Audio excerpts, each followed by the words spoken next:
Well, in the brief time I have you folks here today, as, by the way, just force of habit, I'm looking down at notes that aren't even here. I'm used to being in the classroom. There aren't any notes here. It's all up in my head.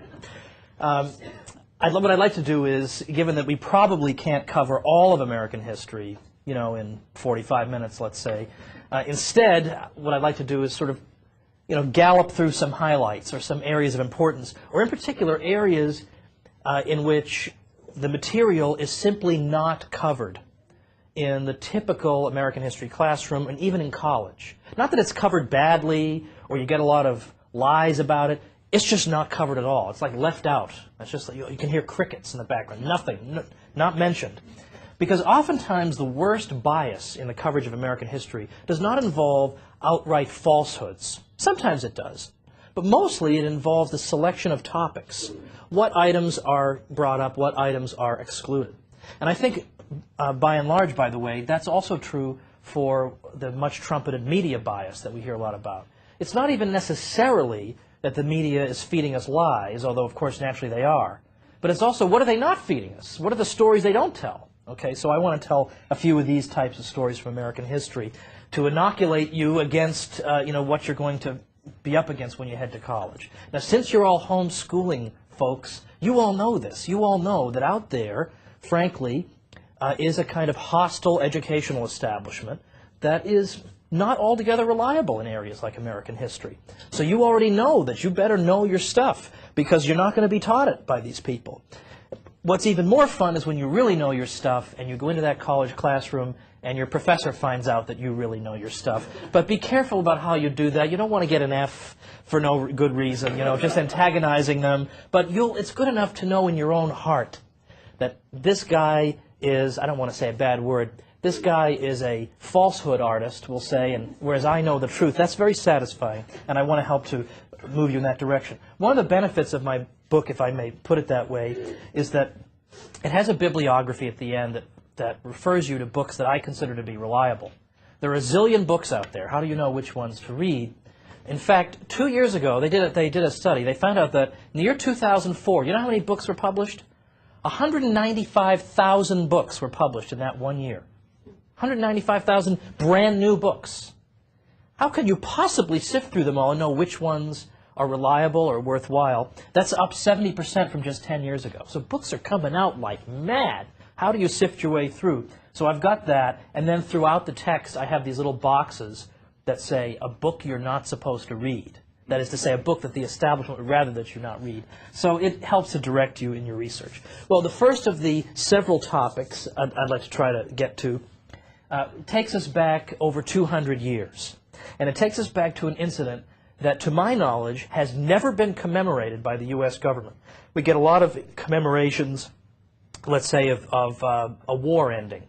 It's victory over Europe in 1945. People want to commemorate that. Or it's the bombing of Pearl Harbor. People want to remember that because of all those people who died in that attack. But there are some events that are simply never commemorated.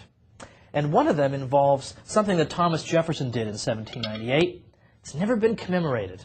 And my suspicion is because the government is afraid if they commemorate this, they might be giving us some ideas. What was Thomas Jefferson up to in 1798? Well, Jefferson was the vice president, which is not a particularly powerful office, or I suppose it can be. I think Dick Cheney has made it more powerful than it has been. But for Thomas Jefferson, there was really not much to do all day. Well, it so happens that in that year, because the U.S. was sort of and sort of not at war with France. In fact, it was so sort of and sort of not at war with France that the war is known as the quasi-war with France. We can't even really make up our minds. Are we at war with France or not? But it was enough of a war footing that the country was on that President John Adams would be found in public with a sword by his side as an indication of the fact that we are on a kind of a military footing. And the Congress in 1798 passed a series of laws, and one of them, in effect, made it a criminal offense to criticize the U.S. government too harshly. You could actually be thrown in jail or fined for saying unkind words. For example, there was one poor soul who just simply said offhandedly, "I hope the presidential saluting cannon fires a cannonball right into the behind of President John Adams, and that guy was fined $100 because you're not allowed to do that. There were newspaper editors who found themselves being sent to jail because they said unkind things about the U.S. government. Well, what's interesting about all this is, for one thing, is that at that time there were two political parties. There were the Federalists. John Adams was a Federalist. And there were the Republicans, not the same Republicans as today. Thomas Jefferson belonged to that party. And it's interesting that when you read this law, the law is obviously designed to make it illegal to criticize the Federalist Party, because it says you can't criticize the President, he belongs to the Federalists, can't criticize the Congress, which has a preponderance of Federalists, and it goes on and on. But it doesn't say anything about the Vice President, who happened to be a Republican. You can say anything you want to about him, no law against that. So it was a little bit obvious that this was aimed at Jefferson's party. Jefferson didn't take too kindly to this. And Jefferson thought, what do we do? The federal government is obviously violating the freedom of speech here. You should be able to wish that cannonball thing and not have to pay a fine. So what do we do? And Jefferson, it's interesting what he did not do. He did not say, well, it was fun having a free society for 10 years, but I guess we may as well give up on it. Or this Constitution worked out okay for a while, but I guess it's going into the can. He didn't do anything like that. He didn't say we should just give in or we should forget about it. He said we need to fight against this. But how do we fight against this? Do we wait 2 years for another presidential election? In 2 years, we might all be in jail. You know, we can't wait 2 years. What do we do? Do we all sign petitions to the government? Oh, please, please take this terrible law away? That's pathetic. You know, nothing's going to come of that. What other things can we do? So we think of all the different things we could do. And he didn't say, by the way, let's go to the Supreme Court and see what they say. Because, number one, the Supreme Court is full of people who have been appointed by the Federalist Party. So they favor this. So the Supreme Court is not any help to you. Also, Jefferson didn't like this idea that we should go to the Supreme Court and that the Supreme Court is made up of these demigods who are all-knowing and who have their black robes and they go into some closed room and they decide what our Constitution means and then they come out and tell us. He thought that was very dangerous. He didn't want the Supreme Court to have that kind of power. So what did he decide to do instead? Jefferson proposed an extremely radical-sounding solution.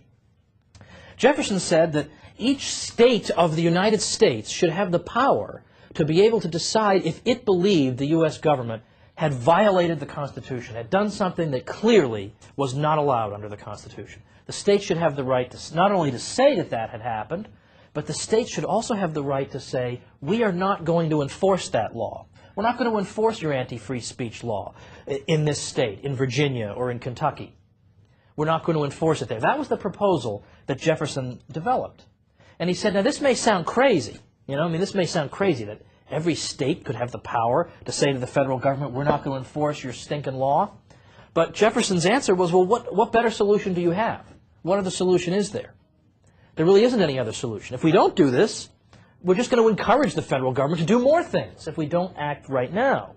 So that was Jefferson's solution. It was called nullification. If the federal government comes up with a rotten law that violates the Constitution, we nullify it in each of the states. Each state gets to decide if it wants to nullify it. Because Jefferson says, look, we got two parties here. We got the federal government and we got the states. And we can't say that the Constitution can be interpreted only by the federal government and not by the states. Because nobody would ever enter into a contract where only the other side gets to interpret what it means. I would not go up to Mark Thornton and say, Mark, I'm going to give you $10 to mow my lawn, but only you get to interpret what that means. Because that may mean that 30 years down the line, he still hasn't mowed my lawn, and he could come up to me and say, well, my understanding was that in 50 years' time I mow your lawn, and you give me the $10 now. And I would probably say, well, that's not the way I interpreted it. But suppose only I could interpret it. Maybe my view would be, Thornton mows my lawn now, and I pay him in 50 years. I mean, what happens when only one side gets to interpret what a contract means? You're going to interpret that contract in a way that benefits you. And Jefferson said the same thing would go for the federal government. If only they get to interpret the Constitution, well, what a surprise. They're going to interpret it to mean the federal government gets to do whatever it wants. If the states can't stand up and resist that, well, we have no right to be surprised when, over time, the federal government gets all the power and the states are destroyed. So Jefferson and James Madison together anonymously drafted a couple of documents, the Virginia and Kentucky resolutions of 1798. Virginia and Kentucky, in their state legislatures, passed these documents that declared that not only do we protest this anti-free speech law, but we also say that the states can resist it. They can say, we absolutely refuse to obey this because it violates the Constitution. And if it violates the Constitution, then it is no law at all. Now, when I started this little discussion, I noted that these documents that basically said the states can resist, these documents have never been commemorated. In 1998, did Bill Clinton say, hey, everybody, let's all get together and commemorate the 200th anniversary of the Virginia and Kentucky resolutions? He would have died 1,000 deaths before doing such a thing. Because then people might think, well, gee, can we do that now? Can we do that now? We don't want anybody thinking that. Oh, heavens no, we can't have that come up again. So therefore, this episode is either passed over or barely mentioned or misinterpreted or whatever. But it was an essential idea. In fact, it was so essential that for decades after that, people referred to these ideas as the principles of 98, referring to the year 1798. The idea that the federal government has only a few powers that the states gave to it.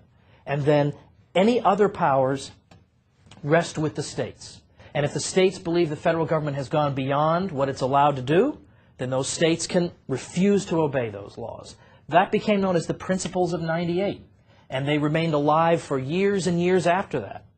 The New England states referred to the Principles of 98 over and over and over again. So this is a major part of American history and a central building block in the tradition of American liberty that has just been totally forgotten. I mean, how often is this brought up? Never. What a surprise, okay? I mean, of all things to leave out or to glide over quickly, it's pretty revealing that this was one of the ones that you just don't ever hear about.